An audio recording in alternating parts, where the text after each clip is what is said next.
Gidiyorum gündüz gece. Bilmiyorum ne haldeyim. Gidiyorum gündüz gece. Gündüz gece. Gündüz gece. Gündüz gece.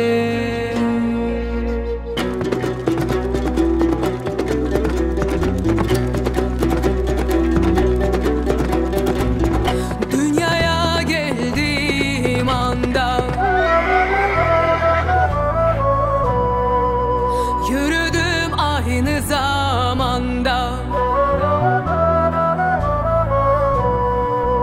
İki kapılı bir handa gidiyorum gündüz gece.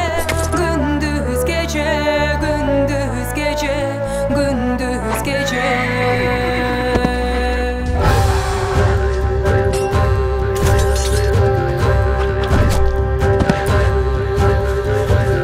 Düşünülürse derince,